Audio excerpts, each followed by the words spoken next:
Hi students, good morning. This is Nagalakshmi. Today I am going to teach about the 8th class second lesson, energy from the sun. Students, which is the principal source of energy? The sun. The sun always gives out the energy in the form of light and heat. But some of the sun rays we can see and feel, and some of the sun rays we cannot see and feel. For example, like light and heat we can see and feel, and UV rays, X rays and radio waves, these are we cannot see and feel. Students, what is meant by solar radiation? Solar radiation means the energy was always released by the sun. Means the sun always gives out energy as electromagnetic waves, we called as solar radiation.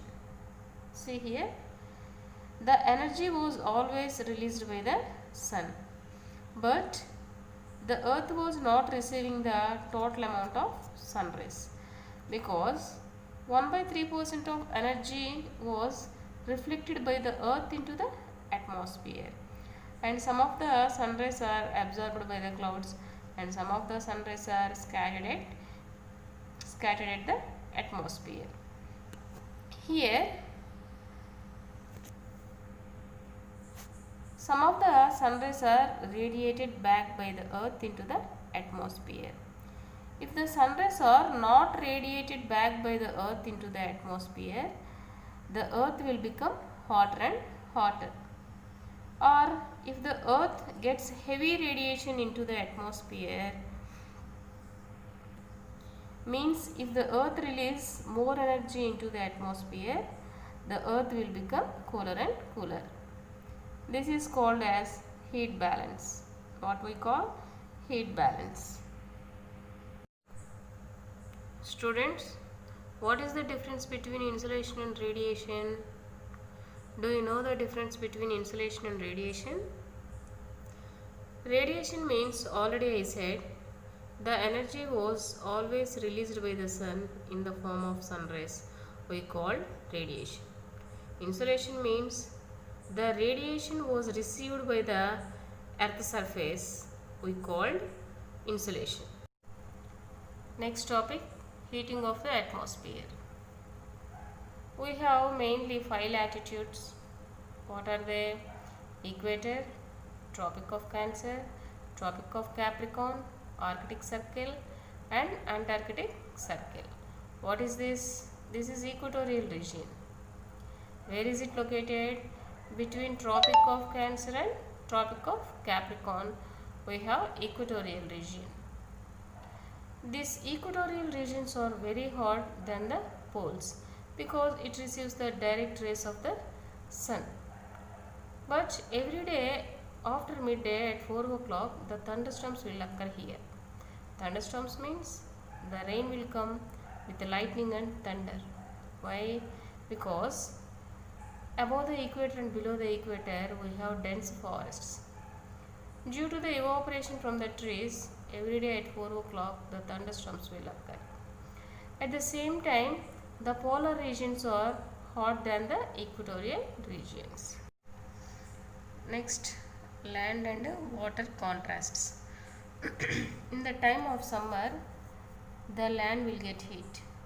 At the same time, the water will be cool. And again in the winter season, the land will be cool. At the same time, the water will get heat, because the land which can get heat very fastly, and the water, it will take time to get heat. This is the reason. Students, shall I ask one question? If you go to the high, we are getting very cool. Say yes or no?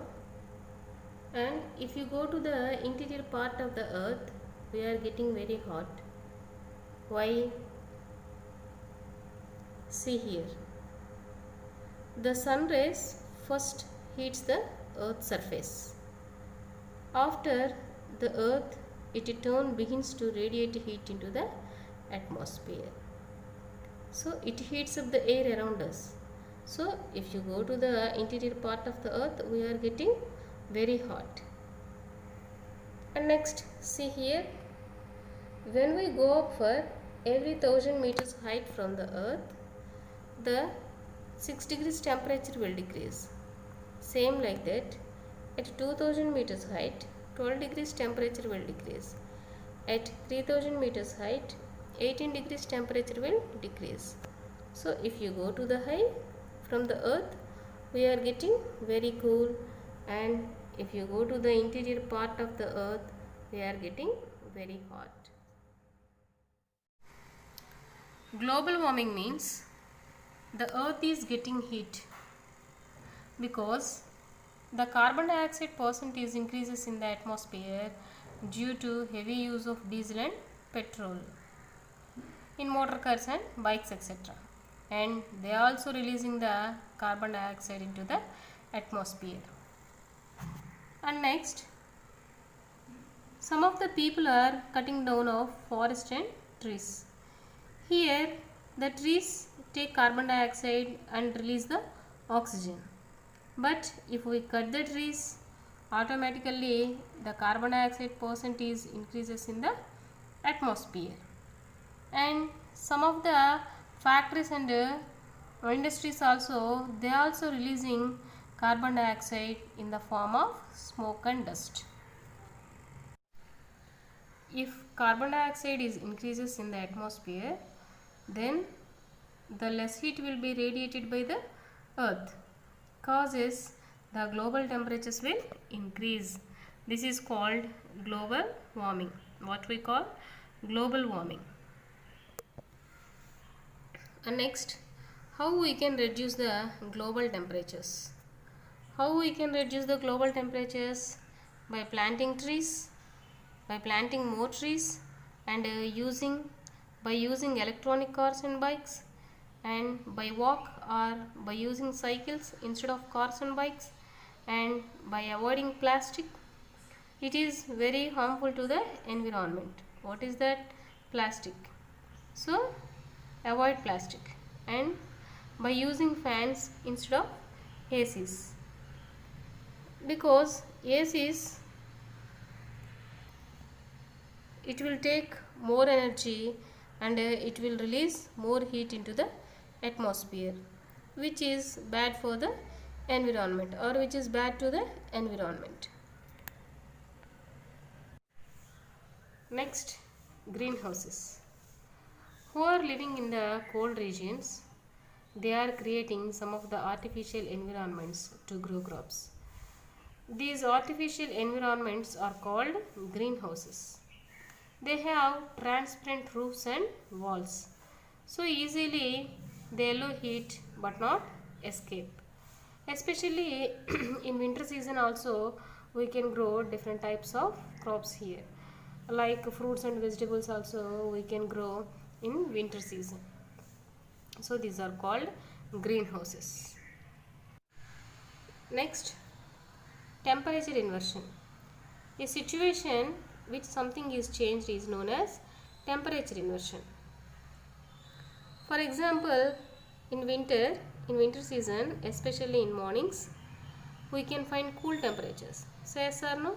So at that time, the less amount of insolation was received by the earth because of shorter days, and due to the longer nights, less amount of radiation takes place. So it is known as temperature inversion, what we call temperature inversion. But some of the regions are not having the winter season. For example, equatorial regions. See here, this is equator, and equatorial regions, where it is located? Above the equator and below the equator, means between Tropic of Cancer to Tropic of Capricorn we have equatorial regions, and they are not facing the winter season. Why? Because it always receives the direct rays of the sun. For example, Indonesia. Indonesia, where is it located? Below the equator. So it is always hot throughout the year. If you go to the north and south poles from equator, the temperatures are decreased. See here, for example, this is Singapore and this is Shanghai and this is Vladivostok, and see the temperatures here. Vladivostok temperature 3.9 degrees Celsius and Shanghai temperature 15.3 degrees Celsius and Singapore temperature 27.8 degrees Celsius. So if you go to the north and south poles from the equator, automatically the temperatures are decreased.